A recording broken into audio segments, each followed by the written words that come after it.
Surat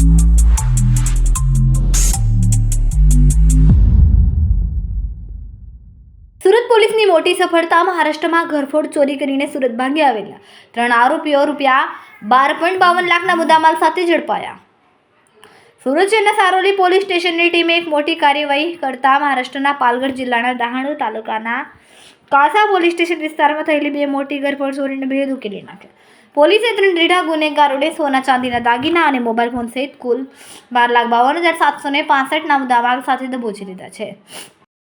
Saroli police station વિસ્તારમાં neon checkpost આવેલી છે. ગઈ તારીખ 16 માર્ચના રોજ જે રેગ્યુલર અમારું નિયોન ચેકપોસ્ટ વાહન ચેકિંગ ચાલે છે એ વાહન ચેકિંગ દરમિયાન અમને એક શંકાસ્પદ મૂવમેન્ટ જણાઈ અને અમારી પાસે લોકલ ઇન્ફોર્મેશન પણ હતી કે આમાં મહારાષ્ટ્રથી અને વાપી વલસાડથી જે ચોરી કરનાર ગેંગ છે એ લોકો આ પ્રકારની કોઈ લક્ઝરીમાં બેસી અને આવી રહ્યા છે. એટલે અમારું જે સઘન વાહન ચેકિંગ ચાલતું હતું એ દરમિયાન આ લોકોને ખ્યાલ આવી જતા પાછળની લક્ઝરીમાંથી આ લોકો કૂદીને ત્યાંથી ભાગવાનો પ્રયત્ન કરતા પોલીસે ઇમિડિયેટલી એ લોકોને પકડી લીધેલા હતા.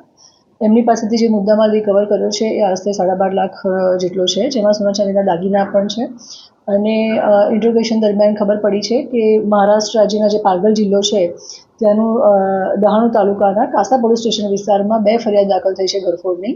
જેનો જે આ મુદ્દામાલ છે એ મુદ્દામાલના જે ફોટોગ્રાફ્સ છે અમે મહારાષ્ટ્ર પાલઘર ખાતે જે કાસા પોલીસ સ્ટેશન છે ત્યાંના અધિકારી સાથે શેર કરતાં ખબર પડી કે ત્યાંના જે ઘરફોડ કરી છે એ જ મુદ્દામાલ આ છે. એટલે અને કાસા પોલીસ સ્ટેશનના મહારાષ્ટ્રમાં ગુનો પણ દાખલ થયેલા છે 2 ઘરફોડના.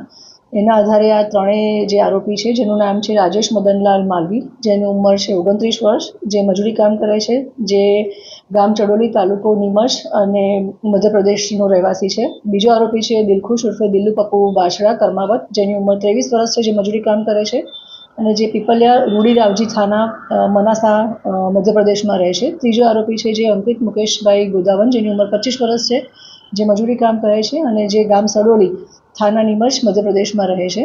આ ત્રણેયનો ગુનાહિત ઇતિહાસ અમે ICGS પોર્ટલમાં ચેક કરતા આ ત્રણેયનો ગુનાહિત ઇતિહાસ પણ અમને મળી આવેલ છે. જેમાં જે મેઇન રાજેશ અને જે બીજો આરોપી છે દિલખુશ, એ બંને જણા અગાઉના ઘરફોડમાં પણ પકડાયેલા છે. અને જે ત્રીજો આરોપી છે અંકિત, એ પણ ત્રણમાંથી જે અંકિત છે એ પણ આગળના પોક્સોના ગુનામાં પકડાયેલો છે.